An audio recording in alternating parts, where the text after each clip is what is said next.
Welcome to Above Replacement Radio. I am your host, Chris Gianta. I might be becoming a bad baseball fan who can't enjoy the romantic things because of advanced statistics. 15 years from now, I want to be on the early baseball committee. Over there on the other side of the screen is Daniel Curran. I literally have the Fangraphs hoodie, the baseball reference t-shirt, just repping some stats, you know what I'm saying? It's not necessarily Hall of Fame. It's not necessarily above average, but we can guarantee you we are better than just the standard replacement level college sophomore.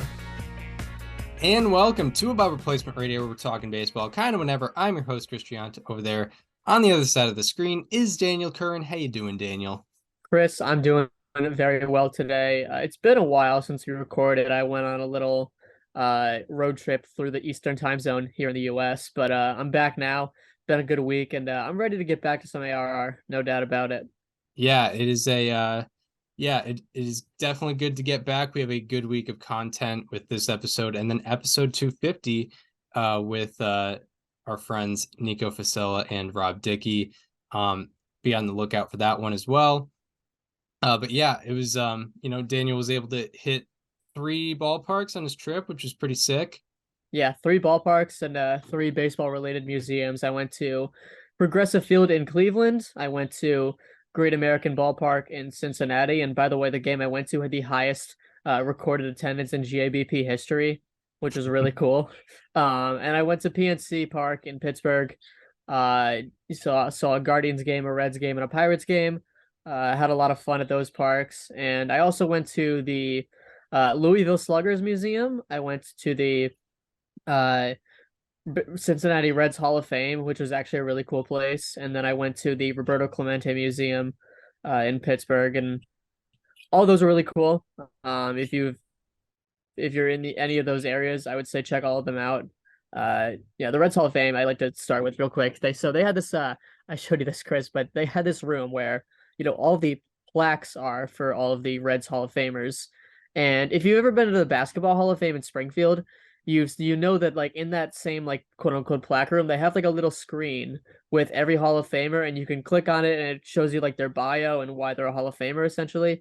The Reds have that same thing, but there's a video option. And if you click the video option, like the LED lights in the room, like, fade to red, fade to white. They do this like very theatrical thing, and there's like a video where they're explaining, they do like a minute-long monologue on each Hall of Famer, and if it's recent enough, they have like video highlights of them playing on the screens.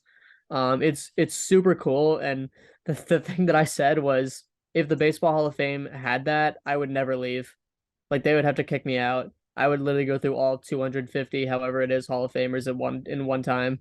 Yeah, you showed me the video, and yeah, I mean, I like that the plaque is glowing red, or Yep. not the plaque Oh yeah, itself, that but part too. around it. Yeah, Um, I forgot about that part. Yeah, so anytime you click on one of these players, there's like a little LED red light and white light behind each plaque, and they light up when you're playing that one, so you know, like, oh, this is the guy they're talking about. Do you want to just play the video I sent right here, so you can get a visual on this? um, I'll cut it in. All right, so right here, this is what it looks like. And Cy Seymour in 1905. Good narrator. Yeah. So that's what it looked like. And they had that for every single Reds Hall of Famer. Also, if you're wondering why the video was of Cy Seymour, stay tuned for episode 250. Yeah, you might, yeah, once you see the title of 250, you might know exactly why he's mentioned at all. Especially given the narrative in that little spiel about him there. Yes, absolutely. But yeah, definitely sounded like a fun trip to go on, full of baseball parks and also, I believe, amusement parks. Yeah, that as well. Awesome. So yeah, that is where we've been the last week. But yeah, happy to get back into things. And with this show, we like to dive into the what people would call the analytics, the bigger numbers, the numbers that a lot of people like to go against. And for some reason it popped up yesterday, kind of in social media, kind of been a growing trend, with on Twitter and somewhat, and we're both active in baseball social media and whatnot, or at least try to be. And I think, and people are pointing out, like Luis Arraez, he's hitting 390 now. He's hitting 392. Actually, he had 2 hits yesterday. Yeah. He's hitting 392, and his baseball savant page looks bad. The nerds are saying, or the nerds probably think he's bad because his exit velocity is low. And it was just very, not understanding the big picture. What was your reaction to this whole ordeal? So first of all, like this goes, the prime example of this is Luis Arraez, but it goes for every single person. Don't ever use a person's baseball savant percentile rankings to determine a hitter's value. So many people do that, and it's the most tiring thing ever, because that only tells you some of batted ball profile, and there's so much it doesn't get into, and it also only shows them relative to the rest of the league. It doesn't, set a person's own standards. It's just so tired. I hate it. And Luis Arraez is the perfect example, because you look at his savant page and you see a lot of good stuff and a lot of bad stuff, quote unquote. You'll see he doesn't hit the ball hard, but he hits the ball in the right place. His launch angle distribution is kind of perfect. He has 99th percentile expected batting average because Ronald Acuna is above him. He's 100% strikeout rate because nobody strikes out less than he does. And he has like 2nd percentile hard hit rate because he doesn't hit the ball very hard, which is fine. Exit velocity, and having exit velocity and hitting the ball hard is good, but it's not the end all be all. And I think the perfect way of putting it is, there's this meme that's been floating around Twitter for the last couple of months now. It's a bell curve where at the bottom left, it says like Luis Arraez is very good. And then at the top with like the 234 percentiles, it says like Luis Arraez is a noodle, he's bad. And then on the bottom right says the same thing, Luis Arraez is very good. So essentially what that says is like, the best and worst people believe Luis Arraez is good, and then the median people believe he's bad. So I'll just explain every tier of that real quick. So the bottom left of the bell curve, the dumb people that say Luis Arraez is good, just look at, he has a good batting average, he hits the ball in the right place, blah blah blah, and they kind of just leave it at that. Oh, he's good because he has a 3 whatever average, and they don't go into anything beyond that. That's not good, because it doesn't really go into why he's actually good. It's just one thing that he happens to do very well. The median is Luis Arraez is a noodle. He's not good. That's what we just talked about, the batted ball numbers. He doesn't hit the ball very hard. He's playing, he has a style of play that isn't sustainable. Like he shouldn't be this good. He's getting very lucky. He has a BABIP of whatever it is. His BABIP this year is 407. His career BABIP is 345. He shouldn't be this good. And then the bottom right, the smart people, quote unquote, also say Luis Arraez is good, and that's because Luis Arraez is an outlier. He's a guy that has sustained what should be unsustainable style of play for like 4 years now. He made his debut in 2019. He hit 334 that year. He's hit 300 in 366 plate appearances in 2019, 121 plate appearances in 2020, 316 in 603 plate appearances in 2022, and now 392 in 227 plate appearances this year. We're past the point of, is it sustainable with Luis Arraez, because he's proven that it is over 4 years. So, yes, you look at a lot of guys that are primary contact hitters, guys like, Nicky Lopez in 2021, David Fletcher in 2019, several guys, Miles Straw in 2021, Stephen Kwan in 2022, guys that had very contact heavy seasons with little power. A lot of those guys, all of the 4 guys that I just mentioned, have not really sustained it beyond those one season. Stephen Kwan this year has not been nearly as good offensively as he was last year. Miles Straw goes without saying. Nicky Lopez, I don't even know if he's like still on an active roster. David Fletcher's just got optioned to AAA this year. Luis Arraez is, yes, he's playing a style of baseball that is not sustainable, but he has sustained it, and that's why he's incredibly good. It takes a lot of talent to be able to actually do that consistently over a 5-year stretch. Yeah, absolutely. There's yes, and it's a correct way to put it in that he is an outlier. And by the way, yeah, I mean, if you're not aware of what Luis Arraez is doing, he is leading the league in average, leading the league in on base percentage. He's also 8th in OPS, which is very hard to do for a guy who doesn't have a lot of power. What I see with this thing, and you know, we're reacting to social media, so you know it's tongue in cheek in a way, but also I think this is an opportunity to sort of provide context of like what baseball savant means and how people misunderstand it sometimes. So I'm going off of a tweet by I think it's Codify or it's Codify, something It's like that. Codify, I believe. Yeah. But they had a tweet. It was just a picture of Luis Arraez and his baseball savant circles behind him, and it said Luis Arraez is batting 390. It has over 6,000 likes up to this point. But what it shows is 28, you know, at the time it was 34th percentile average exit velocity, 7th percentile max exit velocity, 2nd percentile hard hit rate, but also 80th percentile expected WOBA, 99th percentile expected batting average, 63rd percentile expected slugging, 5th percentile barrel rate, 100th percentile strikeout rate, 100th percentile whiff rate, all that stuff. So I think what the non analytical people, the people who like to consider themselves old school or like to consider this look into advanced stats stupid, I think what their misunderstanding is that they think, you know, average exit, like you can, all these people only think you're good if you have a high average exit velocity, which for the most part is true. And also, if anytime you hit the ball harder, that's a better result. So that's true. However, Luis Arraez is still good despite having a low average exit velocity because of a variety of reasons. And I put that in my own little tweet. I tried to condense it into, you know, the 280 characters I had available.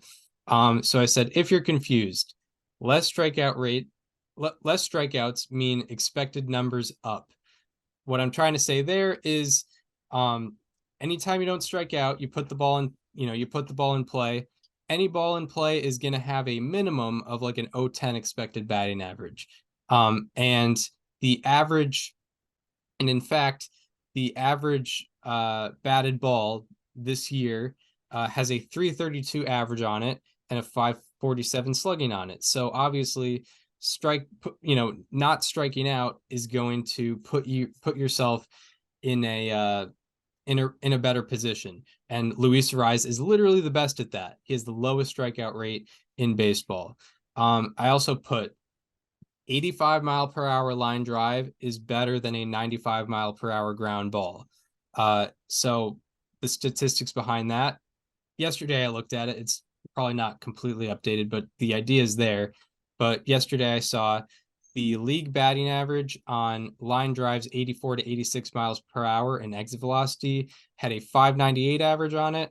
And the league average on ground balls with a 94 to 96 mile per hour exit velocity was 290. So a softer hit line drive is much better than a harder hit ground ball. So we have to distinguish that when we're talking about exit velocity and the types of batted balls, because there's a lot of guys that hit the ball hard, but it's right into the ground, and their expected numbers fall because of that. And also I put pop-ups equals bad. Pop-ups garner a league batting average of 0.16 this year so far.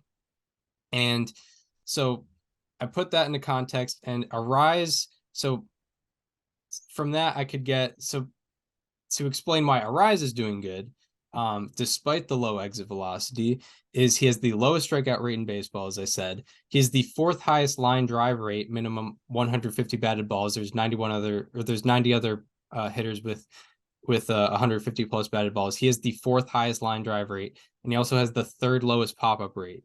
So he's putting the ball in the best direction possible to get that expected batting average up. But also, yeah, so that's why he's succeeding despite the low exit velocity. It's not because, him having a low exit velocity and high expected numbers doesn't mean that the numbers don't matter. It doesn't mean that the matters are made up or whatever. It means that he's just putting the ball in the right direction, and that's why he's good. He's good because he has a high line drive rate, low pop-up rate. It's not because he's hitting the ball hard. No one's saying that. It's because he puts the ball in play, and when he does put the ball in play, it's in the right direction. Yeah, and I think it's fair to still point out like his hitting numbers may be a little above where they should be theoretically. Because I mean he's hitting 392. That is insane. And it's reasonable to believe that it's not going to sustain itself completely throughout the season. Like there have only been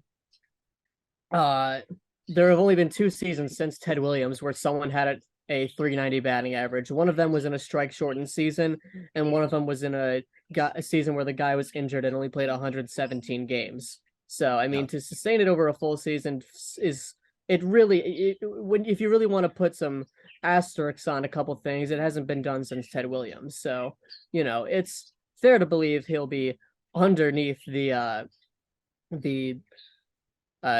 390 threshold by season's end, but I would love to be proven wrong on that one, no doubt.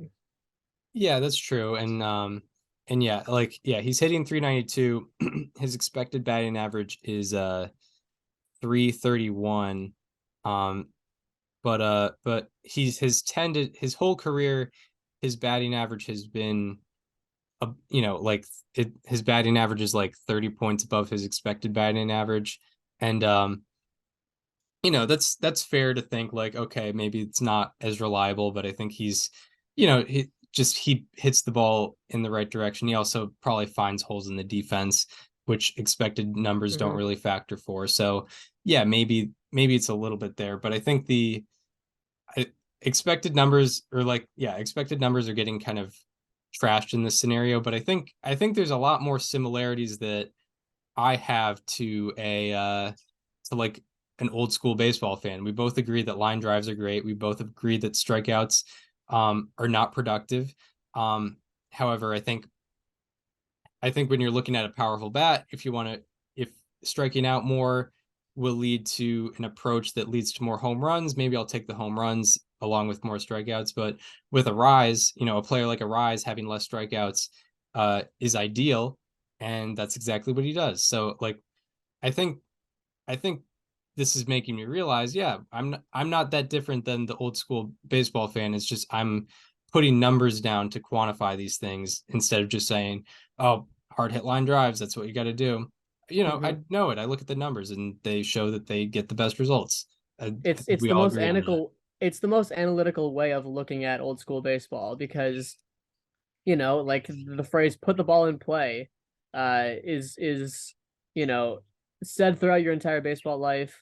It's probably still said at the major league level by the old school baseball fans that don't look at the advanced analytics. But I think every baseball fan should agree, yeah, if you're hitting hard line drives, that's great. You should do that as much as possible. Like there's no way through any baseball fan you could say that's bad for a hitter. No shot. Yeah, absolutely. I mean, it garners the best results. The league batting average on line drives this year is 648, and then if you break it down to hard hit line drives, then it's probably up near 700, I think. So yeah, that's I think we agree.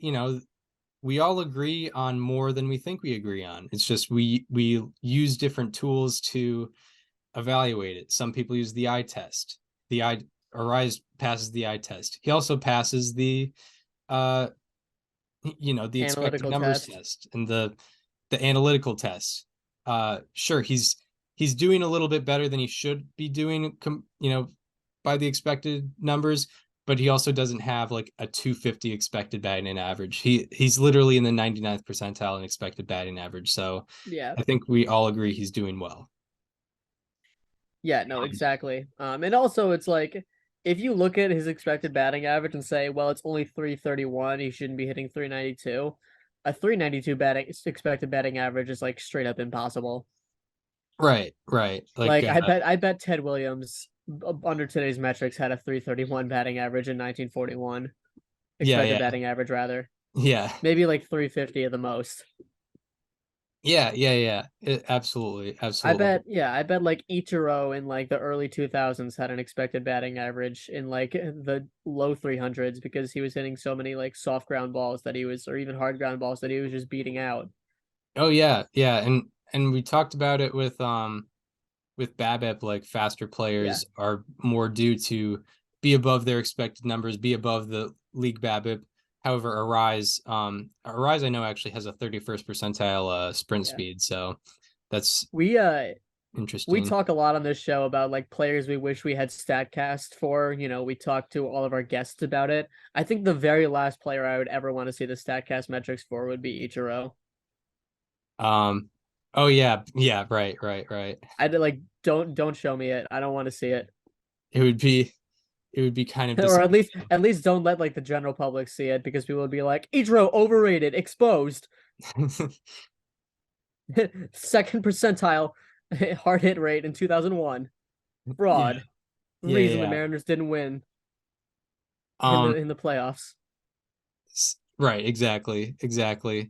Yeah. There are, for batters specifically, I think pitchers, like, you definitely should use expected numbers for, because you don't have like you don't have like your own prototype that's going to prevent you having better expected numbers. Like, a faster player can overperform his expected numbers. A player who just has better like bat control will probably outperform his expected numbers. Pitchers don't really have that A player that capability. hits a lot of balls in the air is probably not going to have good expected numbers Right. Yeah, exactly.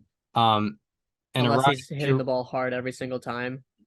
if you are wondering why Arise is outperforming his expected batting average by 61 points, he is hitting 341 on grounders. He has a 258 expected batting average on grounders. So he's probably just getting a little bit lucky on the ground balls, but he's still hitting line drives at a 30% rate, and that should be Which acknowledged. is fine. Like you can't hit 390 without a little bit of luck. Yeah, no, he can't. He can't, especially, like having low exit velocity numbers. Mm-hmm. And yeah, and also another point that should be made, Arise would still be doing better if he was hitting the ball harder. I'm not blaming him for not hitting the ball harder, Yeah, but just that's a fact. Anytime you hit the but it's ball harder, you okay. get Like better results. He's done it long enough to prove that he doesn't need to. Yeah, and I think if he made an approach to try and hit the ball harder, he'd strike out more and he would be negatively affected. Like, he wouldn't be Luis Yeah, Arraez. He wouldn't be good. some people just don't have the power to do that. And like Right. if you're Luis Arraez and you're that good of a pure hitter, I know that's like a term that we hate, but like you don't even need to. Yeah. Absolutely. Well, shout out to Luis Arraez. He's not someone that's necessarily eligible for us to highlight as how about that necessarily, because he's probably consensus top 50 player in baseball right now. Mm-hmm. Especially, from last year to this year. But, should be shouted out for being like doing the best with the tools that he has, having as great of a line drive rate and as low of a pop up rate as he does, and as great as great of a contact rate as he does. Because yeah, if he wasn't like that, he would be like a 9 hitter, considering the tools he has. But he does the best with what he has, so shout out to him. Yes. um so yeah, Arise has, this is his first year with the Marlins, and the Marlins are in the National League playoff picture. They're, tied for a spot in the wild card. in the wild card. And we're not talking specifically about the Marlins. However, the National League playoff picture is extremely intriguing at this point in the year. And by the way, yesterday did mark the 67th day of the regular season, which was how long the 2020 regular season was. So we've officially approached, sort of, we're kind of at a significant point in the year. But yeah, like there's a lot of NL teams still in the action in the playoff race. There's no team more than 7 games out of the wild card spot. So there's like 15 teams that are like within reach of maybe making the playoffs this year, which is pretty cool. Yeah, no doubt. That's pretty sick. Just looking at it right now. So it looks like I'm sorry to change the subject a little, but by 2020 standards, Tampa Bay would be the 1 seed, Texas would be the 2 seed, Minnesota would be the 3 seed, and then Baltimore would be the 4 seed, Houston would be the 5 seed, and then Cleveland, despite being 27-32, would be the 6 seed, and then the Yankees would be the 7 seed, and the Blue Jays would be the 8 seed. I love the playoff format of all second place teams must make it regardless. Yeah. I mean, I'm so glad that like nothing super drastic happened because of that. Like maybe the Astros at 20, 29-31 shouldn't have made it, but or no, wait, they were the 7 seed? No, they were the 6 seed. Yeah. Yeah, which, luckily they almost went to the World Series anyway. And in the National League, it would be the Braves. I guess the Braves would have the 1 seed. The Dodgers and Diamondbacks are tied, so I think the Diamondbacks have the head-to-head the regular season record, so I guess I'd give them the 2 seed. Mm-hmm. Right? Yeah. Let me check. I just want to make sure the Diamondbacks have that over the Dodgers because I feel like that was probably the tiebreaker. I'm not sure in that season. I think it would make the most sense if it was head-to-head that was the tiebreaker. Yep, they went 5-3 against the Dodgers. Okay, so we'll give the Diamondbacks the 2 seed. And then we'll go ahead and give Milwaukee the 3 seed, and then we'll give the Dodgers the 4 seed. It's pretty easy. Pittsburgh would be getting the 5 seed, and Miami would get the 6 seed. That's pretty cool. And then the Mets and Giants would round it out. Nice. The Giants with their 29-30 record. Yeah. So like they haven't played well though. With this National League playoff picture, like I think there's a lot of interesting teams in it. We were going to talk about the Diamondbacks solely. However, they lost their last 2 games, but they were on a, I think, 6-game win streak. They're still tied. I mean, the fact that they're tied with the Dodgers in the NL West at this point is pretty outstanding. What has been impressing you about the Diamondbacks? I mean, the Diamondbacks have kind of been doing it all recently. I admittedly haven't looked into numbers, but I mean, I didn't get to watch a ton of them over the recent past because I was on vacation, but since May 12th, they've gone from 2 games above 500 entering play that day to now being 35-25, 10 games over 500. So that's kind of the span in which this all started. I have to look at numbers to see what specifically they're doing well. What do you got, if anything? Well, I do believe, despite dropping their last 2, I believe in that span that started on May 12 or May 13. Mm-hmm. Well, in this 22 game span, I do believe they have the best record in the National League, despite losing the last 2. I think it's not that difficult to identify, but just over the full season, not even just this little sample we're looking at here, Corbin Carroll is really looking like he's the absolute future of the Diamondbacks. I think it's confirmed it's neglected any doubt of them giving him too much money, or the idea of them giving him too much money before the season. He signed an 8-year deal before this year at $111 million. It bought off 2 years of free agency, and there's an option to buy off a 3rd year of free agency, I believe.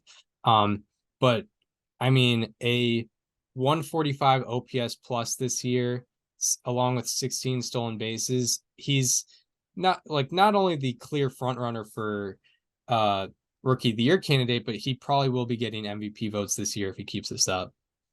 Yeah, he should be getting MVP votes. Their bullpen has a 3.08 ERA over this span, and that ranks, I believe, 7th lowest in baseball since May 12th. Yeah, So that's something that's been going well for them. Yeah, and up to yesterday, it was at 261, which was 5th best. Unfortunately for them, with that stat would have been even better, but with 2 outs Yep. in the 9th inning yesterday, Miguel Castro gave up a grand slam to Eddie Rosario. So unfortunately, the numbers are more inflated than they were yesterday. But still, Yeah, well, hey, Miguel Castro. I think that must have been the only home run he's given up in this span because his home runs per 9 is 0.90 in 10 innings pitched. yeah, okay, yeah, fair So, enough. But still 3.08 ERA in their last 22 games. That was something I was fearful of with the Diamondbacks was bullpen. I wasn't quite sure, or just pitching in general. I just wasn't quite sure on. But their pitching has been better than their offense in this span. I can confirm that with the numbers I looked at yesterday. Their offense has been, doing kind of treading water, but their pitching has been kind of driving their success in this lately. yeah. And for me, also with the Diamondbacks, the trade they made this past offseason couldn't be looking better for them right now. Yeah, I mean, definitely right now. Lourdes Gurriel Jr., who was like kind of the throw-in in that trade, has been like one of the best overall hitters this season. He was a how about that about a month ago, and he's kind of doing the same thing now that he was when I highlighted him.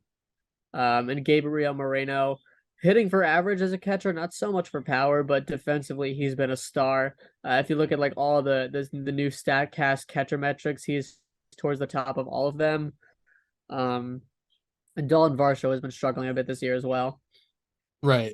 It's a two-sided coin there because they've had success from both their players. Like, Gurriel Jr. had a 909 or has a 909 OPS with a 147 OPS plus. He hasn't been. I don't know if he's posted numbers like that in his career. So I mean, definitely a good surprise for the Diamondbacks there. And then with Moreno, he has a 90 OPS plus, but I think the league average OPS plus for catchers is around 90. So like he's an average catcher offensively, and then as you mentioned defensively, he's been doing pretty well. Yeah, I mean the catcher throwing, he is like one of the best throwing arms in the league this year. I think he's either first or no, he's first in catchers caught stealing above average, which essentially measures like should you throw this guy out based on probability of previous throws of that pop time and that distance the runner already had to the base at the time. He is doing that. It's a volume stat, so it's a count stat, but he has the most in the league. It's 6 so far this year. He's been outstanding. Yeah, and He just to go on top threw out 3 sorry. days ago. He threw out Ronald Acuna Jr. on an estimated caught stealing percentage of 9%, which is extremely impressive. Lights out. I'm watching that right now. So and yeah, to go on top of that, even taking away the StatCast stuff, Moreno has thrown out 52% of the base runners who have gone against him this year, which is unbelievable. The league average caught stealing percentage is 19%. He's at 52%, which is why his defensive numbers are that good. And yeah, like, so that obviously just puts the Diamondbacks in a great position. They weren't too confident in their catcher position beforehand, but I mean, this guy, if he just plays like this is valuable to have for the next 5-6 years. Yeah, it does look like he struggles a little bit with framing, but that's something that can be fixed, and maybe we have robot umpires one day soon, and it doesn't even matter. Right. but yeah, the throwing, the controlling of the base paths, especially in this game, with the whole pickoff rule and everything, that's very vital. And it's very impressive. I mean, I think the stolen base success rate from last year to this year went up like 6%. But so having a guy like Moreno back there throwing out half the base runners that go against him is a really great tool to have. So yeah, the Diamondbacks have been succeeding, especially as of late, despite the last two losses. Them being tied for the NL West at this point is, I think, surprising to most fans. What do you kind of gauge their future at? Like, I know that first 60 games have provided some optimism for the next 102. Where do you see this team landing? Yeah, I mean the Dodgers are inevitable until they're not, right? I mean, the Dodgers are, it feels like the Dodgers are still up in this division by 8 games, and they only lose their lead when they still happen to be tied in like August or September. Um, so we'll have to see, if they can continue to fend off the Dodgers for this long. They don't have to play them again until August, which is pretty good. Um, I could see this team in the wild card hunt for a while. I think their trade deadline will be interesting because, they could use another starter probably. They could definitely use some relievers, and I mean, definitely a couple of hitters as well. It feels like there's nothing that they're complete with right now. They can use some reinforcements everywhere, in some capacity. I feel like. Yeah, that's Which is usually the case for most teams. I don't think there's a single team that goes into the trade deadline as buyers being like, we don't even need to look at starters, relievers, hitters, fielders, whatever. Um, but yeah, that's my outlook on the Diamondbacks. yeah. I'm kind of in the same line. Like, yeah, I don't think anyone is crowning them NL West champions right now. But yeah, they're definitely an intriguing team for the wild card. And I definitely agree that their trade deadline will be very interesting because it doesn't seem, based on how the organization has been the last few years, they're not exactly in a full win now mode, but they're also not they're definitely not in a rebuild by any means either. So that makes this trade deadline potentially interesting. I think if they really want to take themselves seriously as a contender, they would need to add a starting pitcher. They have two pretty good starting pitchers. Obviously, Gallen is really good. Kelly's also pretty good. However, after that, it's not looking great. They have 3 starters. 3 of their 5 starters are very, very questionable. So I'd be interested to see what they add to their starting rotation and potentially their bullpen too. But yeah, I mean, especially with how this playoff picture has been, I wouldn't be surprised to see the Diamondbacks in there for a while. I'm muted. I really wonder if last year's postseason changed the mindset of a lot of teams going into the trade deadline, where the last team in beat beat 2 division champions Yeah, that's to true. get to the World Series. And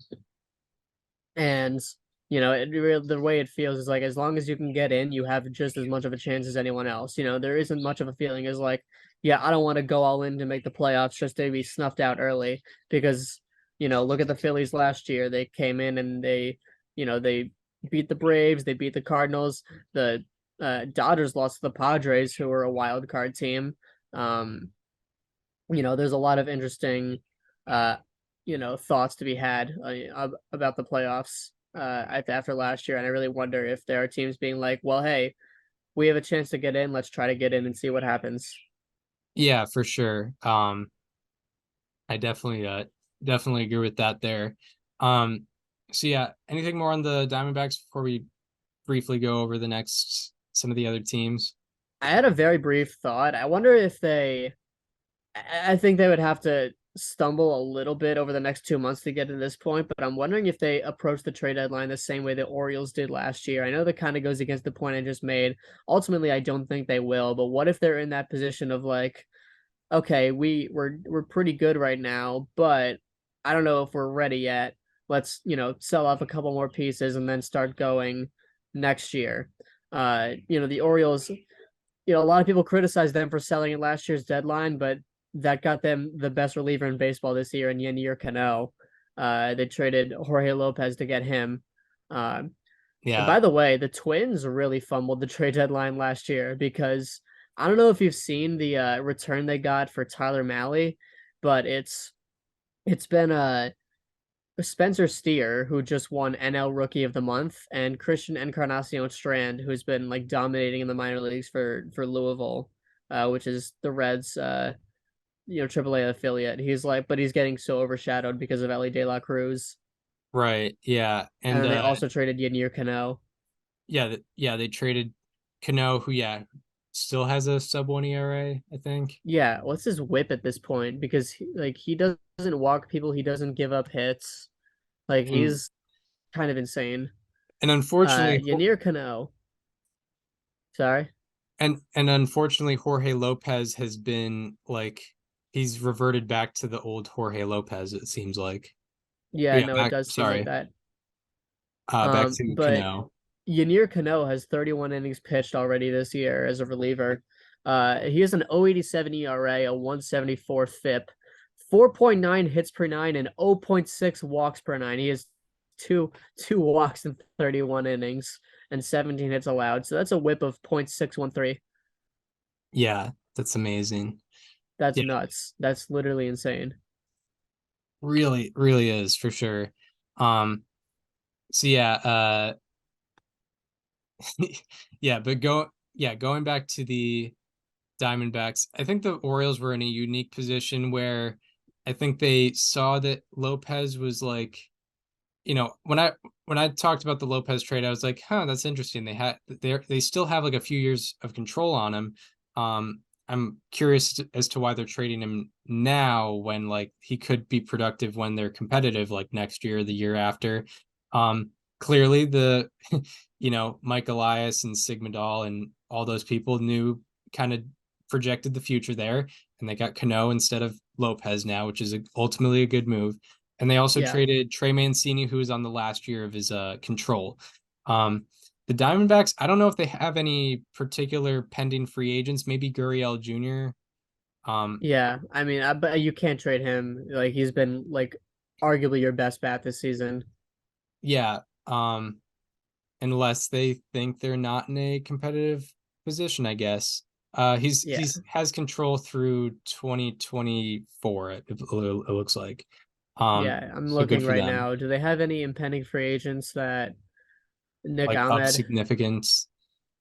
I think Yeah, Lourdes Gurriel Jr. is a free agent next year. Evan Longoria, Mark Melanson on a mutual option, Zach Davies on a mutual option, Miguel Castro on a vesting option. Yeah, not really. Uh, I thought yeah, Gurriel no, I thought Gurriel was a free agent after 2024. no, it shows him as a free agent in 2024. Um, on what? Wait, where? Fangraphs? Baseball Reference says ARB eligible 2024, free agent 2025, and it says he entered this year with 4 years of service time. I think he signed an extension with the Blue Jays. Well, either way, Fangraphs is saying we're talking Lourdes Gurriel Jr., right? it does Yeah, say sign. Yeah, no, I think you're right. I think you're right yeah, because Fangraphs is showing a 7-year, $22 million deal from 2017 to 23, in which he is owed 5.8 million this year, and he's a free agent next year. yeah, I think Baseball But Reference also got Andrew confused. Chafin on a $7 million club option. Yeah, there's nothing really crazy that they could do there.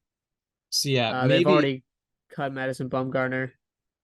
maybe after the maybe if the Diamondbacks don't think they're in a good spot to make the playoffs, maybe Gurriel Jr. is an option to put on the market. But that's a weird thing to say now that they're leading the division. So they will cross Yeah, that bridge when they get there, um, yeah, which we can both agree on. Um, so regarding the rest of the NL playoff picture, just as I thought, the Pirates were disappearing and going back into their Pirates obscurity. They go ahead, they win 4 in a row. They're, if the Five season in a ended row. today, 5 in a row. If the season ended today, they are in a playoff spot. So, like, how long do we think these Buccos are hanging around here? I mean, it really seems like they're hanging around until they're not. They've been doing this without O'Neal Cruz for the majority of the season, which has been pretty insane because he's, probably the most exciting guy in that offense.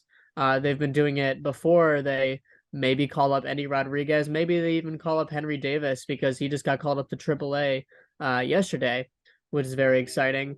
They've been doing this with Rich Hill in their rotation with 45-year-old Rich. Vince Velasquez has been solid. Johan Oviedo has been solid. He has like the worst first inning ERA ever, but he's been solid in innings 2 through 9. Luis Ortiz pitched the game I went to, which was awesome. Yeah, that's your player to watch. One of It's them. one of my two, yeah. Yeah. No, I think the Pirates can absolutely hang around for as long as the season goes on at this point. I mean, they've been doing it for this long without O'Neal Cruz, like I mentioned. When you look at that injury happening, you're like, oh, that's it. Like it's the Pirates had it for a couple of days, and now their star shortstop of the future is out for maybe the rest of the season. But they're still 4 games over 500. They're still going, and maybe this is a byproduct of a lot of the National League kind of struggling. The Mets are 500. The Giants are under 500. The Phillies, Padres, Cubs, Reds, Rockies, Nationals, Cardinals, all under 500. But the Pirates they have a +10 run differential. They're scoring a lot of runs. Their pitching has been particularly good this year. Yeah, their The bullpen, bullpen. David Bednar has been ridiculous out of the bullpen. Yeah. I see no reason why they can't keep going. I know that they did really struggle in May, but it's not May anymore. Yeah, I mean, in the National League overall, the team ranks 3rd in ERA. Their bullpen in the MLB ranks 7th. As you mentioned, David Bednar is absolutely nuts. He's continuing to climb the ranks of best relievers in the MLB. So shout out to David Bednar, who has 30 strikeouts and 1 walk this year. Mm-hmm.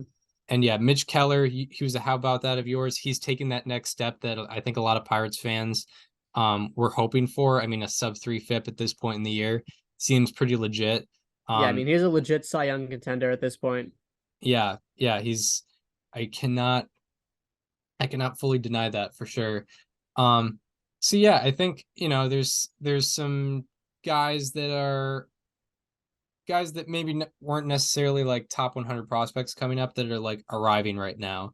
Not the highest profile guys, but they're coming up, they're doing well. And some of the also, veterans that they added are contributing as well. Mm-hmm. So that's very, very good. And yeah, just young, and yeah, just like looking at the Baseball Reference dashboard, you got like Reynolds, Sawinski, Joe, McCutcheon, all 120 OPS plus and higher. So that's very cool for them. And yeah, with how the NL playoff picture is going, with a lot of significant teams like the Padres and the Cardinals struggling, and not necessarily much signs pointing to them turning it around. The Cardinals looked like they were turning it around, and then they just got swept by the Pirates. They could hang out for a little longer than we expected here. So good for the Pirates. The Marlins just kind of are just sticking around. Yeah, they are. What's the record in 1-run games at this point? As of yesterday, it was 16-4, and I don't know if they were in a 1-run game yesterday. Nope, but it's still 16-4. Yeah.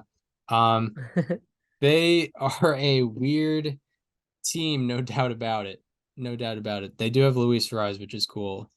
Mm-hmm. Who we talked about for a bunch, but they've out of 15 NL teams, they are 9th in OPS, and they are 7th in ERA. So I guess their pitching has been good, but they're like the guys that you would expect to do well are not doing the best right now. Like Alcantara's at a 5.07 ERA. He's getting unlucky, that's for sure. But Luzardo has an ERA over 4. But yeah, I I'm I'm very confused by this Marlins team. Yeah, I am too. I don't know. I kind of want to let it go and just see what happens. I know I hate run differential, but they have a negative 37 run differential. Uh, I have a hard time believing they are better than like the top four teams that are behind them in the National League between the Mets, Giants, Phillies, and Padres. Yeah, yeah, And yeah, it feels like one or all four of them is going to overtake them. Like I said, I'd be happy to be proven wrong, but it's going to take a lot yeah. for that to happen, I feel. There is such an exact parallel with what the Marlins are doing now and what they did in the actual 60 game season. Mm-hmm. Um, they're Maybe this is literally, like a simulation of what would have happened to them if 2020 had played out in a normal year. yeah, no, literally, like, they were 32 and 28, or they're 32 and 28 now. They were 31 and 29. Then they, I think their run differential wasn't good in 2020 also. I think they won a lot of close games. I know that they were particularly amazing in the 7 inning games, Yeah. which is Yeah, not a they thing were. this year.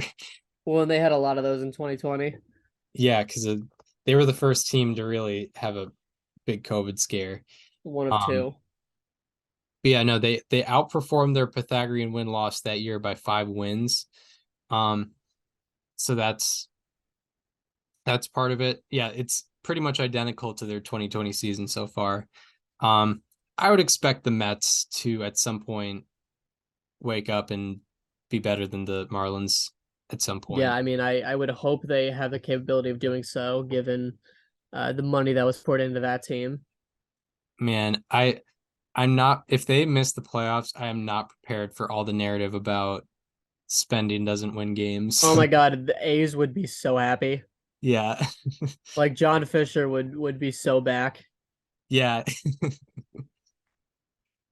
absolutely. like they bought all the good players and they weren't good. I told you that's why we gotta not spend and keep our bad players so we can Right. also lose. Yeah. Us and Like, the, hey, yeah. the A's and Mets basically had the same season if the Mets miss the playoffs. Yeah, it doesn't matter that the A's will have won 32 games and the Mets will have won 85. One thing I Bas- wanted to ask you, do you think the Tampa Bay Rays at 42 and 19 have already surpassed the Oakland Athletics total or their complete win total this year on Um, June 5th? yeah, I think so. I mean, All right. They would need to win 30 more games starting today to tie well, it. they've won 20% of their games. They're on pace for, I think, like 32, 33. Mm-hmm. Um, Well, let me ask you this. How many teams do you think at this point have surpassed the Oakland Athletics 162 game win total on June 5th? can confirm they're on pace for 32.4 wins, 32.4. Um, I think they'll get to like, they could get to like 40, the A's. How many teams? Rays. I'll say just the Rays. Just Okay. maybe to be So conservative. you're taking the over on 38 and a half wins for the Oakland Athletics. Yeah, I think they will go. My prediction is they'll go 39 and however many after that. 123? Yeah. Yeah. 39 and 123 is my A's prediction. It will be funny. They have no one to trade at the deadline also. Yeah, what are they gonna do? Like, Maybe Brent Rooker?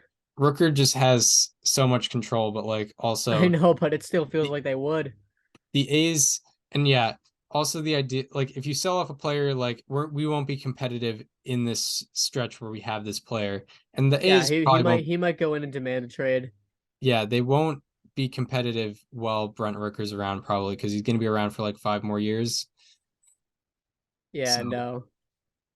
so That's the like, I poor. guess you I can. feel so terrible for Oakland fans, man. Like they so don't deserve this. It's not even funny. I do. No fan base deserves this. No. No fan base deserves this. It's Honestly, horrible. like Yankees and Dodger fans deserve it for like 1 year.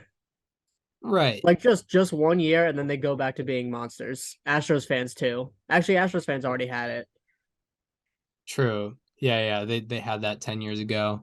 But the Dodgers and Yankees, they haven't been below 500 for a very long time. So yeah, they could use a last place Yeah, finish just to humble themselves a little bit. like a, no, I mean like a 200 winning percentage season. Yeah, no, I get that. I get Like that. literally just 1 year. All I'm saying is 1 year, and then we go right back to being the super monster teams that you are.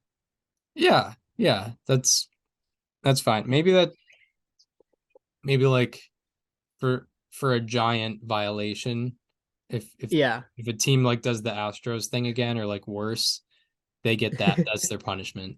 yeah. You have to if you finish with a winning percentage above 250, like there will be more severe punishment. Yeah. You have to try to lose. Yeah. Like we will like cut your cable contract for a year or something like that. You could like send all your good players temporarily to other teams for 1 year. Yeah, but like they're still under your contract and they come back to you afterwards. Yeah. Yeah, Like yeah. even if they try to trade them somewhere else or whatever, like you can't. And like those the other teams can't talk about contract negotiations or anything like that. Yeah, you're like letting the team borrow them for a year. Yeah, if you maybe that's like a luxury tax threshold punishment. It's like if you're this over for this long, you have to suck 1 year. That's a that's a good idea. That's a good idea. Maybe no, no, constant. No, no, no. I have a better one. If you're that over for that long and you don't win a World Series, Okay. Yeah. Yeah, you yeah. just So like the Phillies, I think that's what the Dodgers have been doing the last few years. they have won one though. Or the last couple years, I'll correct Yeah, myself. Because yeah, they should have won like the past 5 World Series with how good they are. Or like the past four yeah, at least. Um, yeah. but they've only won one, and I think there's a little something going on there. But a team a team that maybe used to be competing for the luxury tax, but definitely not now because they're not very competitive, is the Nationals. And some Hmm. news came out with their highest paid player.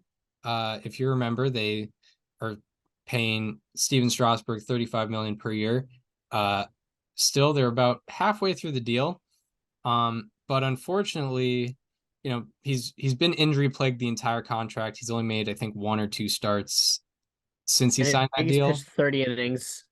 I think he's pitched 30 innings in the contract. Yeah, not the best. Um, but so he's been injured variety of different things. My apologies. Variety of different things. And what was the latest report that came out? Well, they shut him down. Uh, for they didn't. I don't think they specified a time. It's probably the rest of the season. Um, Neck and shoulder injuries. Well, he's been dealing with severe nerve damage. Jesse Doherty of the Washington Post reported.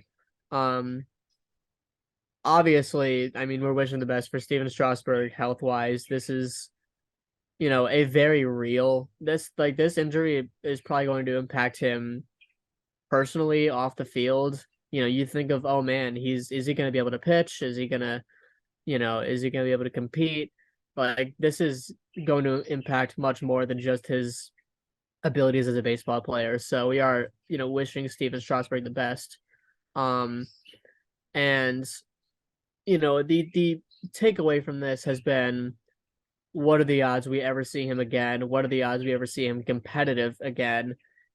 And it seems slim to maybe even none at this point. And it's scary. It's pretty sad, um, because Steven Strasburg, it really feels like he gave everything he had in the rest of the tank for those 2019 playoffs.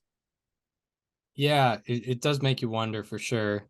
Um, and yeah, I know in the article that I was reading last night, it was saying like, yeah, he's unsure if he's going to be able to pitch ever again, which is horrible. I know, sure he's making a lot of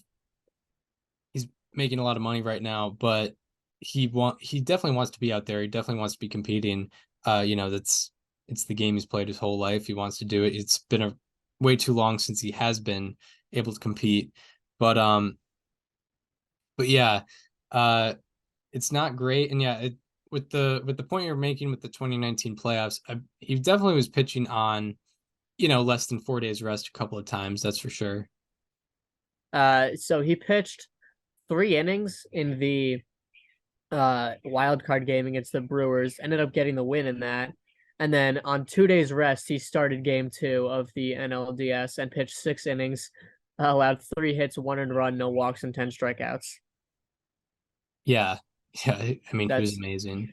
ridiculous. Yeah, just to go over those playoffs in general, the Nationals won all 6 of the games he pitched in. He went 5-0 in with 6 appearances, 36 and a third innings pitched, 47 strikeouts and 4 walks. 47 strikeouts and 4 walks. That is a strikeout to walk ratio, I believe. What would that be? I can't do Almost quick math 12. like It would be that. Yeah, almost 11.75. 12. That's insane. 4 home runs allowed for the same amount of walks and home runs allowed. That's pretty ridiculous. A 1.98 ERA, a 2.39 FIP. Opponents slash 230, 221, 239, 368 for a 607 OPS. He was awarded World Series MVP. If you look specifically at his World Series, he started games 2 and game 6. They won both in Houston. He pitched 14 in a third innings, had 14 strikeouts, 3 walks, and had a 2.51 ERA, a 3.70 FIP. But more importantly, he put the Nationals up 2-0 with his performance in game 2, and he forced a game 7 and game 6 with 8 and a third innings pitched, 5 hits, 2 earned runs, 2 walks, 7 strikeouts. Yeah. Yeah, he gave everything he had. It really feels like for that World Series run that he carried the Nationals to in 2019. Yeah, I mean, he was definitely like, talk about 21st century playoff performers. He's like on the Mount Rushmore of that, probably. Yeah, I mean, total in his career, 55 and a third innings pitched in the postseason, a 1.46 ERA. Yeah, like even before the World Series run, he was That's unbelievable whenever he crazy. pitched. That is crazy. Between 2014 and 2017, which are the other 2 years that he pitched in the playoffs, he had a 0.47 ERA in 19 innings pitched. He gave up 1 earned run in 19 innings, had 24 strikeouts and 4 walks, and 0 home runs allowed. In That's a 141 FIP. Yeah. That's pretty sick. Yeah. Yeah, like Strasburg, when he signed that deal, 7 years, 245, it made sense. I mean, he was one of the best pitchers in baseball. Didn't He had just led the league in innings pitched, so theoretically, it felt like injuries weren't that big of a problem. Yeah, the only time we were talking about Strasburg's health was, was with that Tommy John surgery very, very early in his career, in which he, that like he had an innings limit the next year, and the famous tweet they should have by our former president was that they should have had Strasburg. They should have kept Strasburg pitching. But no, they capped him at an dude, I can't believe William Howard Taft said that. Yeah, me neither. But yeah, like they capped him at an innings limit in 2012, but since then he'd been pretty healthy. He'd qualified for the ERA title 1, 2, 3, 4 times after that. And yeah, 209 innings in 2019.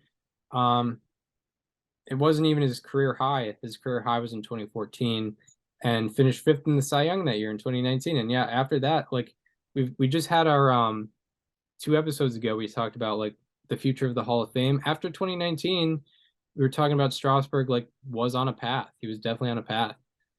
Just unfortunate that really, really unfortunate that injuries have gotten in the way here.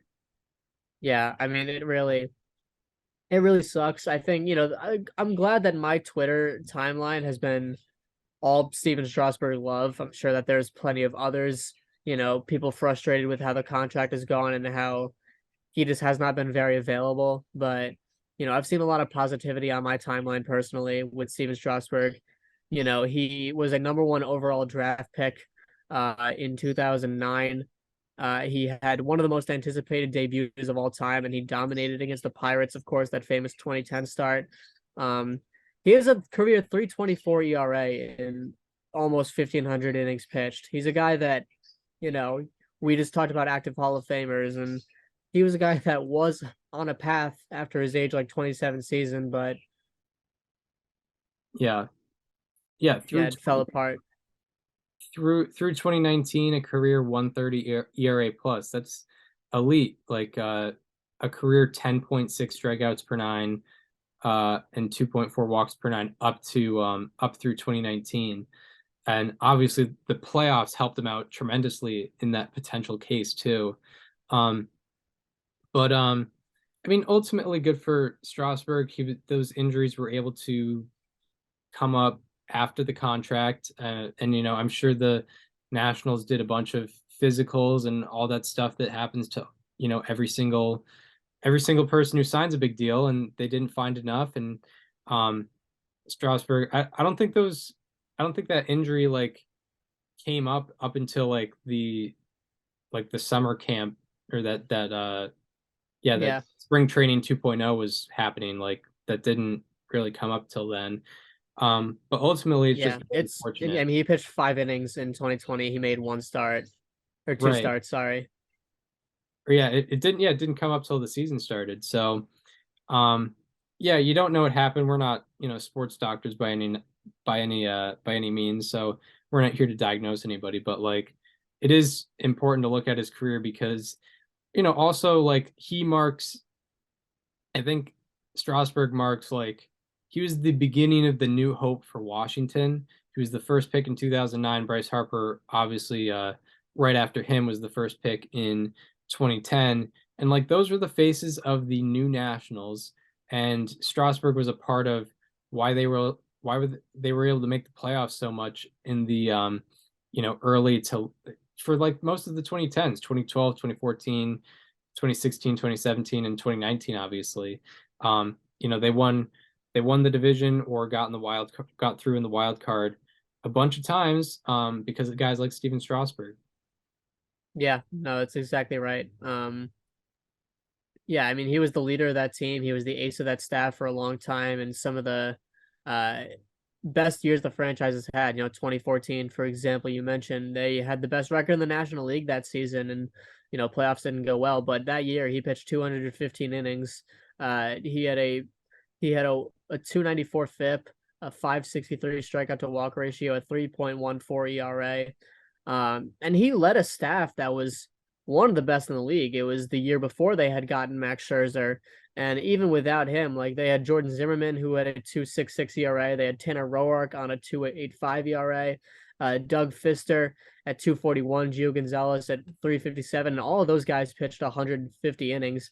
Steven Strasburg, the only one that pitched 200, he was at 215. Um, he was leading a very good rotation, to say the least. Yeah, absolutely. Yeah, he was the Nationals were considered, from even 2012 to 2019, they were always a top five rotation, and it wouldn't be that way without Steven Strasburg. Yeah. Um, the Nationals obviously made some additions around him, had some homegrown talent around him. But yeah, Strasburg talk about also just consistently, always very consistent, never had a bad year when he was healthy. Always, the lowest ERA plus he had in a season where he had more than 100 innings was 114. At his worst, he was 14% above average.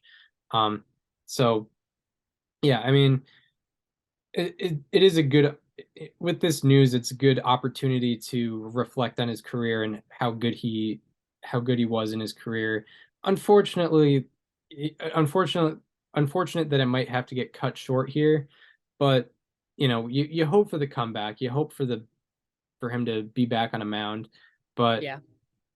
just as it might not be the best option as a person, not even a player, but like just being functionally a person, it might just be debilitating him functionally. Yeah, long live playoff Strauss. Yes, really, absolutely, absolutely. Um, anything more before we get into the next subject? Yeah, I think that was everything. All right, I will. So the final subject we'll get into before players to highlight the previews of the week ahead. Kind of a date that people don't recognize how important this player was to like the culture of what's ended up being the culture of baseball. But it's a fun time to reflect on. June 3rd just passed, and that marked the MLB debut of one Yasiel Puig, who he's not on a list of future Hall of Famers by any means. However, his debut and his month um, leading the Dodgers team to start their run toward the 2013 playoffs was a crazy time. And yeah, Daniel, what do you think of this time and what took place? So, yeah, Puig Mania 10 years later is a story that I think is very forgotten in time. You and I were both finishing up sixth grade when this was starting. So, Yeah. I had my nightly routine of, I wasn't old enough to stay up for West Coast games during school nights yet. So, of course, I would watch the highlights in the morning and I would wake up every morning and be like, what did Puig do last night? What did he do this time? And there was always something. So, I'll start at the very beginning. He debuted on June 3rd of 2013 at the age 22 years, 178 days old. Now, Chris, you are currently 22 years, 206 days old. So he was around your age to the day, close to it, when he was completely turning the Dodgers around. Chris, what did you say the record was on June 3rd when he debuted? Before that game, 23 and 32. Yeah, 23 and 32. The Dodgers were 9 games below 500. For reference, that's around the same record as, let's see, what team in the league is close to that right now? 22 and or 23 and 32. No team's particularly close to that. Basically like the White Sox. Imagine how the White Sox It would be the have worst been. record in the NL right now. Yeah, would be the worst record in the National League right now. The Dodgers were bad. Yasiel Puig came up and in his major league debut, he just went 2 for 4 with 2 singles, which is, a pretty cool debut. I mean, it's not otherworldly by any means, but, he got his first hit. He had his first multi-hit game. And the Dodgers won 2-1 against the San Diego Padres. He didn't score a run. He didn't have any RBIs, but, it was probably a night that he still remembers to this day. And then the next night, June 4th, he went 3 for 4 with 2 home runs and 5 RBI, including a double. He absolutely crushed the Padres in his second game. They won 9-7. And with that, Yasiel Puig became the first player in MLB history to record 5 hits, 2 home runs, and 5 runs batted in his first 2 career games. Only Francisco Arcia of the Angels has done it since in 2018. But Yasiel Puig was the first to do it. And then continuing onward, the next night he did go 0 for 4. He's human. But on June 6th, he hit a grand slam in a game that the Dodgers ended up winning over the eventual National League East champion Atlanta Braves 5-0. And Puig in his first 8 games total slugged 500, 515, 938, 14, 53. In his first 27 games, he slugged 443, 473, 745, 1218. That's 27 games. That's a month of baseball we're talking about where he had a 1200 OPS. Didn't still adjusting to major league pitching, or maybe not even. And then in his first 53 games, he was slashing 376, 429, 600, 1029. So he was just absolutely ridiculous. He was on one, and it was just, I don't know, for me, for 13-year-old me, that was just, it was a time. Yeah, it really was. And he was absolutely amazing. And to add context as to how impressive that slash line was, In from June 3rd to July 2nd, which is a full month.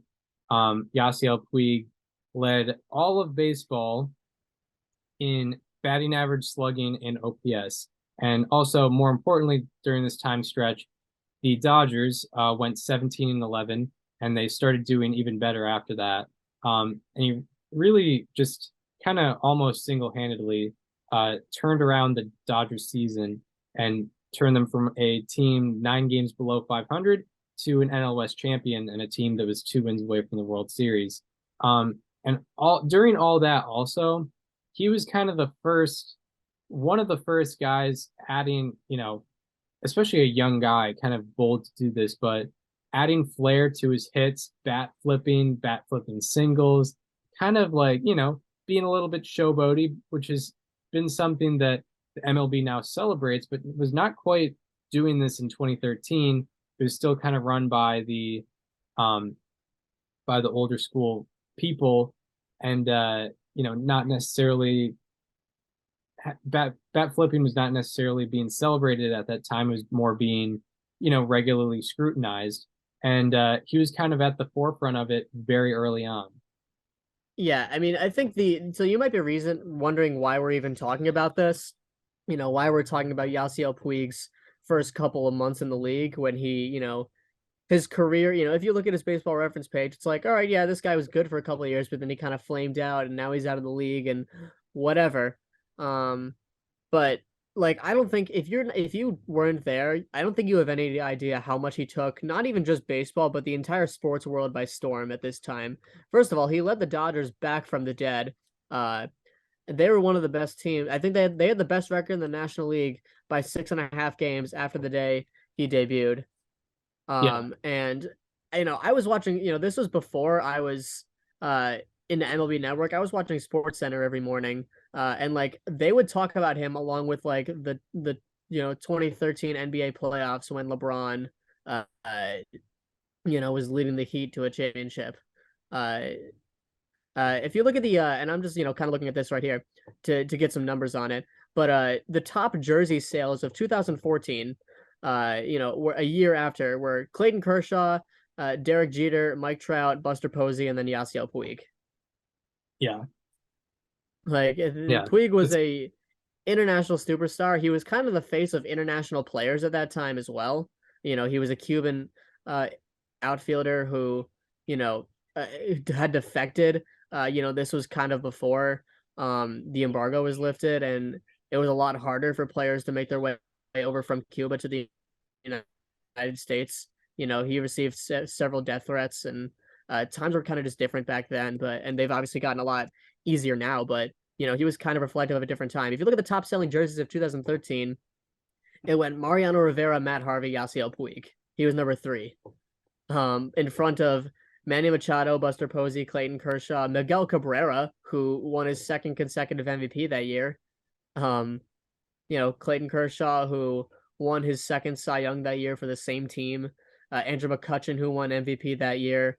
Mike Trout, who should have won MVP that year.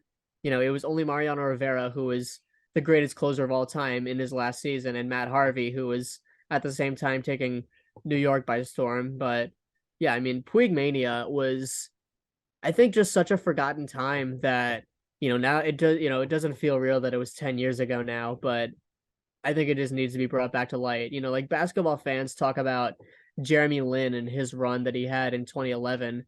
And like the baseball equivalent to that was Yasiel Puig in June, in the summer of 2013. Yeah, I agree with that for sure. And thinking about it from a Dodgers fan perspective, you understand why they're buying his jersey, because you're thinking about, you're the Dodgers.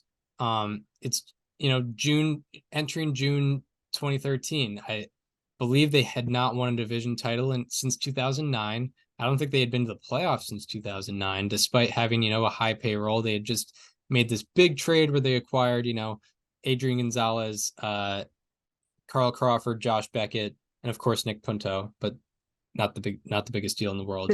But they had just made that trade. They had a bunch of signings. They had a high payroll, but they weren't getting the results. And entering June of, entering Puig's debut, a 23-32 record, it looks like another hopeless year. They just watched the Giants win two World Series in 3 years. The Dodgers were not at a good point before Yasiel Puig's debut. And then all of a sudden, this guy's taken over the world, has posted 1218 OPS in the first month he's in the big leagues. And obviously it's not all Puig that, one player can't make you the best team in the National League after you debut, but he definitely made a big impact just in the culture of Dodgers baseball as well as, on the field. And, the Dodgers win the division in 2013, 2014, 2015, 2016, 2017, 2018, 2019, 2020. Like they win, they go from 23-32, and then they eventually, not all because of Puig, obviously, but they win 8 division titles in a row, which is pretty unbelievable. Yeah. So, and yeah, and going also with the point of his being an international player, yeah, like the first Cuban star, I don't think Aroldis Chapman wasn't necessarily established yet. People knew how hard he threw, but he wasn't an established, amazing closer quite yet. He was definitely the most established Cuban player by that point. I'm just looking at another article. On July 11th of 2013, which I presume was around the All-Star break, a little more than a month after his debut, he was already top 10 in jersey sales in the league. Yeah, that's wild. That's wild. And yeah, now with Cuban players, I think there's a good amount more. The first guys I'm thinking of are Randy Arozarena and Yandy Diaz, both with the Rays, making a big impact and taking the league by storm as Cuban players. And yeah, Yasiel Puig was one of the forefronts of Cuban baseball players having a big impact in Major League Baseball. Yeah. I don't know. I mean, I figured this is something we just needed to talk about because yeah, it's the 10-year anniversary. I haven't seen it getting much attention on the internet and whatnot, but I feel like someone's got to remember Puig Mania because it was just such a time. It was honestly unlike anything I've ever seen since. It's a good idea because it was a really big deal. It was a very big deal. And it's a very accurate parallel to compare it to Linsanity because that the Knicks were, a struggling NBA team, and Jeremy Lin gave new energy to New York basketball. Yasiel Puig gave new energy to Dodgers baseball. And it was proven by how good they were doing after. Yeah, I mean, if you really want to think about it from the long-term angle, the Dodgers have had this run where they've either won the NL West or been in the playoffs or been a 100-win team for the last decade. That started in 2013, and their success in 2013 started with Yasiel Puig. Like he kind of lit the fire that start this this incredible run of dominance that the Dodgers have had over the last decade. Yeah. Absolutely. Like they had not been in the playoffs since 2009 up to that point, I believe, if I'm not mistaken. Could be wrong about that, but I think that's what it was. So yeah, I mean, it was a very big deal that what Yasiel Puig was doing, whether it was how he was performing or how he was, how he what he was doing on the field with being celebratory, having that flair that's celebrated now that wasn't quite celebrated then. It was a pretty big deal what he was doing, and it's not getting reflected on enough now because it was a really big deal when it was happening.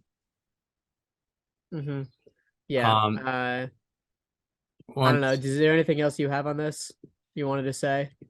No. But yeah, it was a good idea to bring this back into a topic of conversation because yeah, it should be acknowledged how big of an impact he did have in that summer.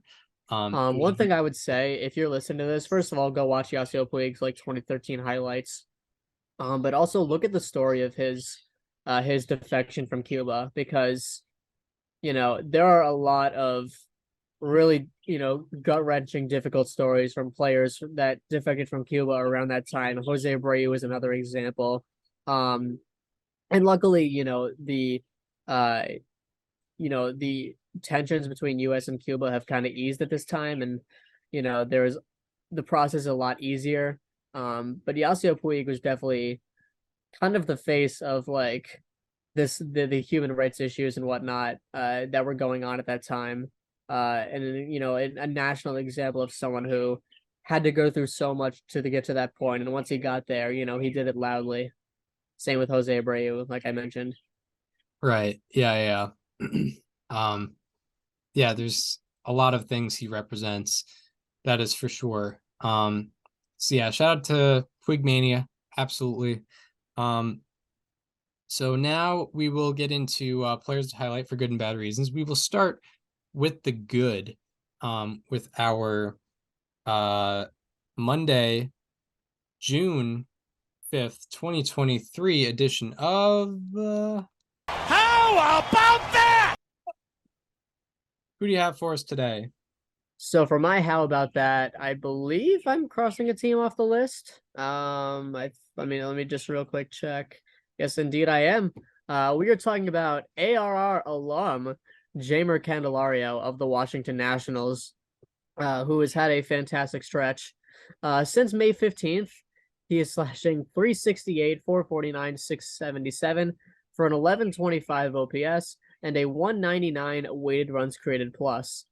He's also had solid defense during this time, and he leads all National League position players in F4 over this span. Before this span, he had a strikeout rate of 20.8%, and in this span, he has cut it to 16.6%. So over a 4% decrease, which doesn't sound like a lot, but it really makes a big difference. Also, before this span, he had a walk rate of 6.7%, and it is now at 10.3%, close to another 4% there. Before this span, his sweet spot rate was 34.3%, 34.8%, which is around league average.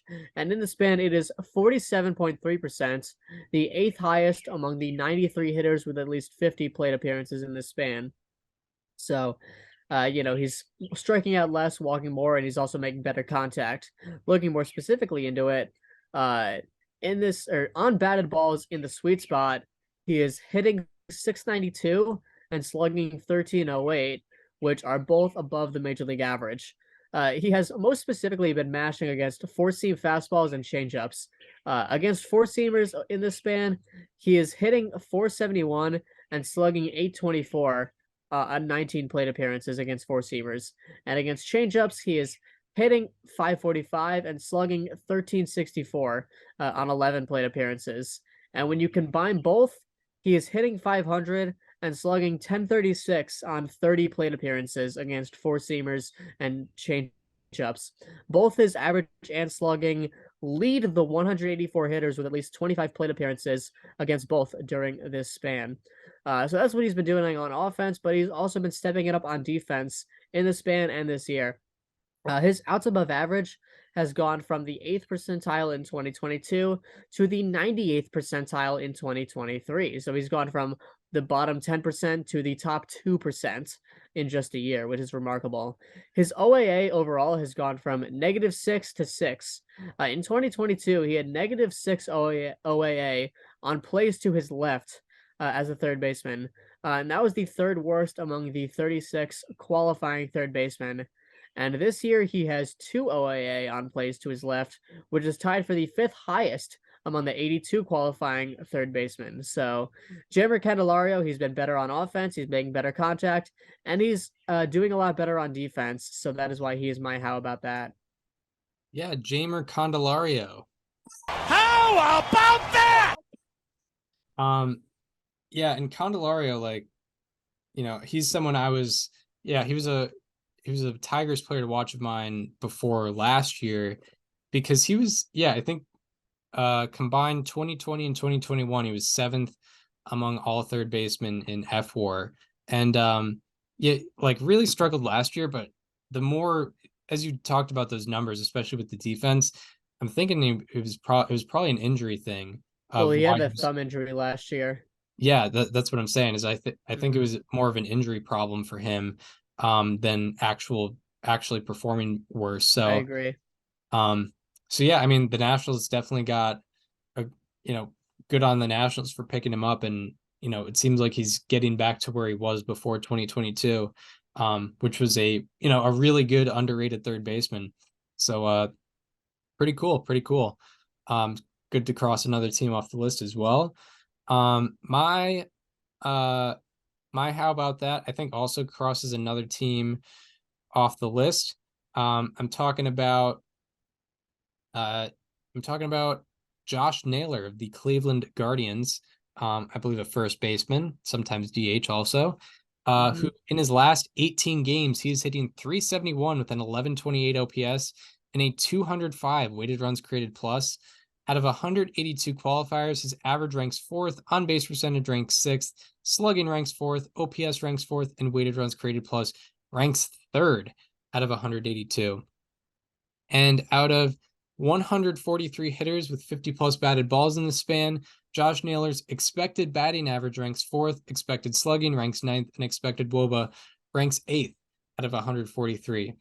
A lot of what has increased his expected numbers is his strikeout rate, going from 19% before the span to 13% in the span. His strikeout rate is 23rd lowest out of 182 in his last 18 games. Also, his ground ball rate has gone from 46% down to a very low 34%. His line drive rate has gone from 20% to 30%. And also his hard hit line drive rate has gone from 13% to 20%. That hard hit line drive rate ranks 10th out of 143 batters. Along with that, his sweet spot rate has gone from 28%, which was 5% below average, to 43%, 10% above average. And along with his line drive rate and sweet spot rate going up, his barrel rate has also nearly doubled in this time frame. His barrel rate has gone from 7% before the span to 15% in the span. So making more contact and making much, much better contact is not even a thing. He's not even necessarily hitting the ball harder, but he's hitting a lot more line drives, a lot less ground balls, a lot more balls in the sweet spot zone, which is, between 8 and 32 degrees. Hitters, I think, hit 590 in that zone, or something crazy. So Josh Naylor doing a lot better than he was, and being, third best weighted runs created plus in his last 18 games. So he's doing a lot right. So Josh Naylor. How about that? So now we move from the highs to the lows, where we're talking players or subjects that have been underperforming, with our Monday, June 5th, 2023 edition of Slightly alarming. Who do you have for us today? So for my slightly alarming, I really wouldn't be surprised if we have the same guy today. It's been a struggle all season, and it's just needed to be addressed. But it's Trey Turner of the Philadelphia Phillies, and yikes, it has been. We say slightly alarming. I would go beyond the word slightly for this. He is slashing 143, 182, 270 for a 452 OPS and a 17 weighted runs created plus over his last 15 games. And overall this season, he is slashing 232, 276, 330, 366 for a 642 OPS and a 70 weighted runs created plus. Over the 15-game span I mentioned, he has a 41.2% hard hit rate, which is good, but he is 2 for 29 on batted balls that are not hard hit. That is an 068 batting average. That is really bad. 33% of his batted balls over the span have been 15 degrees or higher and below the hard hit threshold, and he is hitting 059 on such batted balls and slugging 118. His average ranks the lowest among the 28 hitters with at least 50 batted balls in the span, and his slugging percentage ranks fourth lowest among the 28 hitters with at least 50 batted balls, and that's batted balls under those conditions. Throughout the year, his average launch angle of 15.8 degrees is the highest it's ever been in his career. This year specifically, he has a career high in pop-up rate at 7.7% and a fly ball rate at 30.8%. He also has career lows in line drive rate at 21.4% and ground ball rate at 40.1%. Now, if you know Trey Turner as a hitter, you know that he is a guy that his best tool is speed. He's a solid contact hitter. He's been a solid power hitter at times, but he hasn't really made a full career out of it. But his game is speed. And if you're hitting primarily fly balls and pop-ups over ground balls and line drives, that's not good. And he's doing this season at, first year of his 11-year deal. And he's also doing it at Citizens Bank Park, which ranks 27th in StatCast Park Factor this year, which essentially means it's been a pitcher-friendly ballpark. And he's been hitting more fly balls there. And it hasn't worked out for him, obviously. He has been specifically awful against four-seam fastballs this year. Overall, he is hitting 130 against four-seamers. He is slugging 247 on 76 plate appearances. And that gives him a run value of -14, which is the worst among the 2,179 qualifying hitters against any pitched. Or actually, it's 2,179 against any hitter with 10 plate appearances against any pitch, and he ranks dead last. In 2023, he has a whiff rate of 31%. His previous career high was in 26.3%. By the way, that was last year, and that was 3% above his previous high. His zone contact rate is 79.3%. His previous career low was 82.4%, and his chase rate was 36.4% this year. His previous career low was 33.1%, which, by the way, was in 2022, and that was well above his previous career high. His previous career high in chase rate. Trey Turner has looked really concerningly bad in the first year of his 11-year contract, and it feels like with some of his swing metrics that this could have almost been predicted. So Trey Turner is my slightly alarming. Yeah, Trey Turner. Slightly alarming. Well done. Yeah, I've been absolutely feeling it. This Trey Turner struggle. Yeah. Phillies fans have definitely been feeling it too. And yeah, I mean, maybe it could have been based on him having lower contact rates last year. Sure, I think there is a possibility he could have been already trending this way in terms of him having higher strikeout rates, lower contact rates. But yeah, I mean, I was very optimistic on him this year, being that he had the second best position player FWAR combined in 2021 and 2022. I figured he should be considered like a top 5, or at least top 10 player. But he is definitely not looking like that right now. And I've definitely been feeling it on my FWAR team. It's my second round pick. I thought it was a steal at the second round with the 13th. Yeah, I think it was the 12th or 13th overall pick. But yeah, definitely not good this year. My slightly alarming is a pitcher who really made his mark last year. It was kind of a surprise, and I think is kind of coming back down to earth. And that is Martin Perez, who had a 2.89 ERA last year. I think was an all-star. Was really, really good last year. But in his last 5 starts, he has a 6.91 ERA and a 6.14 FIP. Out of 85 qualifiers in this span, his ERA is 3rd worst and his FIP is 4th worst. Overall this year, his strikeout rate has gone from 21% to 16%. And almost more alarmingly, his ground ball rate has gone from 52% last year to 41% this year. And as a result, his sweet spot rate has gone from 31% to 36%. Much of why his ground ball rate has decreased has been due to the location of his sinker. Last year, his sinker was in the upper 2/3 of the strike zone 32% of the time, and this year it is up there 40% of the time, an 8% increase in his sinker being in the upper 2/3 of the strike zone. Obviously, if you want to get ground balls, you want to keep that sinker low, and the sinker is meant to be kept low because if it hangs, there's going to be some damage that's done to that sinker.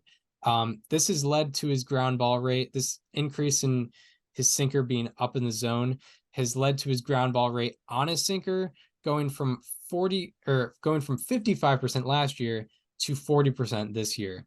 Out of 119 pitchers with 25 plus batted balls against sinkers, Perez has the 12th lowest ground ball rate on them. 12th lowest ground ball rate on sinkers out of 119. Also, his sinker getting a lower ground ball rate has led to his sinker being hit a lot better. You would think naturally. His slugging against his sinker has gone from 342 last year up to 515 this year. However, hitters are doing even better against his cutter. Hitters have gone from slugging 290 against his cutter last year to slugging 714 on his cutter this year. And they're slugging 857 on his cutter in his last 5 starts. Out of 60 pitchers to throw 60 plus cutters in this 5-start span, his slugging against his cutter is the highest. And out of 53 pitchers to throw 150 plus cutters this whole year, his slugging against his cutter is also the highest. So Martin Perez, his strikeout rate, first of all, has gone down from last year. And he is also locating the ball worse with his sinker, causing lower ground ball rates, causing better results for hitters. So Martin Perez. Slightly alarming. Or my All bad. right, should we condense this into 7.5 minutes the best we can? Yeah, we should. And by the way, my apologies. It's Martin Perez. The accent is on the first E, not the second E. I make that mistake all the time. So now, yeah, we get into preview of the week ahead. We're going to try to speed run this because Zoom shortens our meetings sometimes. This is just a funny series. The fact that they're both division leaders, but the Rays and Twins are matching up. They're both division leaders. However, the Rays are 11 games better than the Twins. So that's kind of just funny that they're facing each other. Blue Jays Astros, that's a great series to watch. Elite teams, elite players going at it.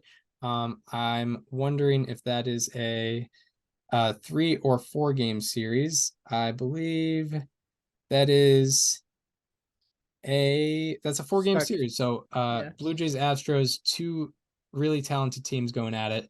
And then the last Mets Braves is a very good series to watch. 2 division rivals going at it. Mets, maybe if they do well in the series, could catch ground in the NL East. And then along with that, the final series to watch, 2 underperforming West Coast teams who do have a lot of talent, Padres and Mariners, going at it at Petco Park. Who do you have for the day-by-day pitching matchups? So I'll for time purposes, I'll cut it to just matchup of the night, or just any worthy matchup. So tonight, one of the interesting matchups is Adam Wainwright versus Martin Perez. You're slightly alarming. Kyle Hendricks versus Blake Snell in Cubs Padres is also interesting. And then matchup of the day, or afternoon rather, comes from Rays Red Sox. I'm going to go with Shane McClanahan versus Brian Bayo. Yeah, really good stuff going to be thrown in that matchup. Yep. All right, so on Tuesday, Mitch Keller is starting for the Pirates against the Athletics.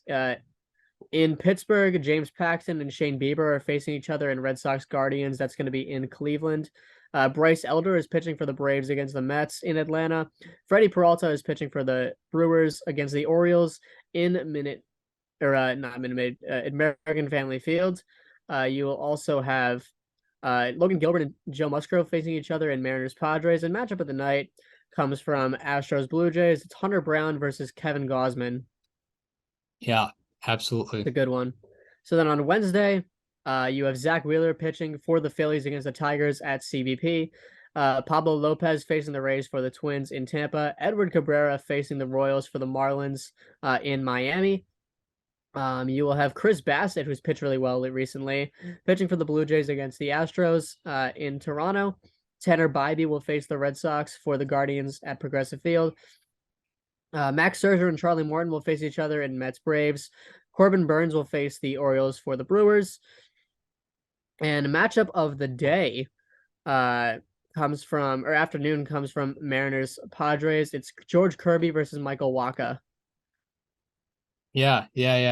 Michael Wacha won May Pitcher of the Month. Yes, he did. And George Kirby so then is on Thursday we actually have a decent amount announced. So we'll talk about Thursday as well. Clayton Kershaw and Graham Ashcraft will face each other in Dodgers Reds. That's going to be at Great American Ballpark. Merrill Kelly and Josiah Gray will face each other in Diamondbacks Nationals. Excuse me. Framber Valdez and Jose Barrios will face each other in Astros Blue Jays. Reed Detmers will face the Cubs for the Angels at the Big A. And matchup of the night easily comes from Mets Braves. It's Justin Verlander versus Spencer Strider. You got you got the reigning AL Cy Young versus the reigning NL Rookie of the Year, and maybe the NL Cy Young favorite right now. So yeah, that's an awesome matchup. Yeah. That'll do it for this installment of Above Replacement Radio. A bit of a longer one. It's been a while since we've chatted some baseball, so it was good to get some stuff off our chest. Good to do that. We hope you enjoyed this one. If you are listening on Apple Podcasts or Spotify and want to watch the conversation as it happens, go to the YouTube channel. It is called Above Replacement Radio. Also check out our digital content over there. And if you're listening on YouTube and want to just listen only on audio, go to the Apple Podcasts and Spotify streams and subscribe or follow those. They are called Above Replacement Radio. If you want to follow us on social media, follow me on Twitter at Chris_Gianta and follow Daniel on both Twitter and Instagram at Daniel_current, and follow the show Instagram at Above Replacement Radio for all the show needs. We hope you enjoyed this one, and we hope to see you next time, where we will be doing the players with that one season draft with Rob Dickey and Nico Vasella. We will see you then. This conversation is over.